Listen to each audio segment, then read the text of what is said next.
Lyme disease is a bacterial infection that is spread to humans by infected ticks. Lyme disease is not contagious. Although Lyme disease is not a common infection, we do see a higher number of cases in the west of Ireland due to the large national park in Connemara. The ticks that cause Lyme disease are commonly found in woodland and park areas. This is because these types of habitats have a high number of tick-carrying animals such as deer, mice and sheep.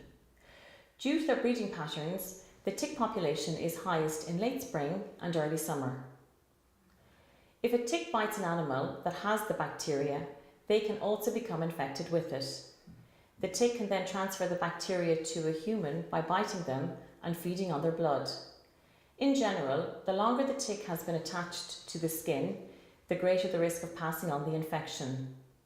It is uncommon for the infection to be passed in the first hours after a bite, which is why it is so important to look for ticks and to remove them.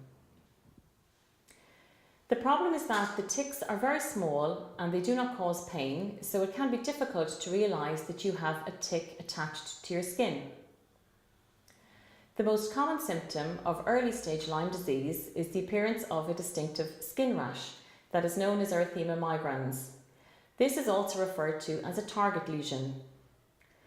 This rash looks like a bullseye in the centre of a dartboard and develops at the site of the tick bite. The skin affected by the rash will look red and feel slightly raised to the touch. The size of the rash can range from small to large.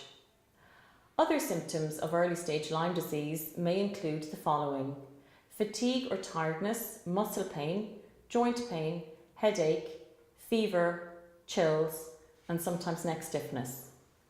Risk factors for Lyme disease include any activity or occupation that involves prolonged exposure to woodland and park areas like hiking, camping and outdoor picnics. Lyme disease can be a difficult condition to diagnose. While the characteristic skin rash can provide an important clue, not everyone with Lyme disease may develop the rash.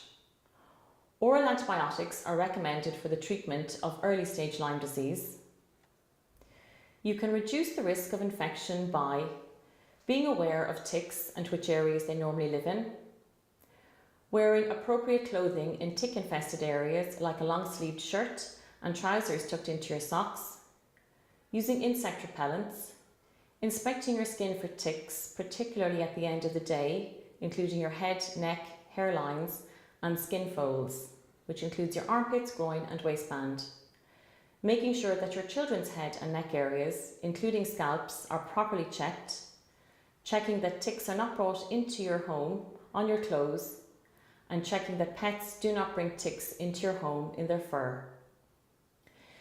If you find a tick on your skin or your child's skin, you should remove it by gently gripping it as close to the skin as possible, preferably using a fine-toothed tweezers, and pull steadily away from the skin. If you are worried that your child may be developing Lyme disease after a tick bite, you should go to your GP or go to your nearest emergency department to have your child seen.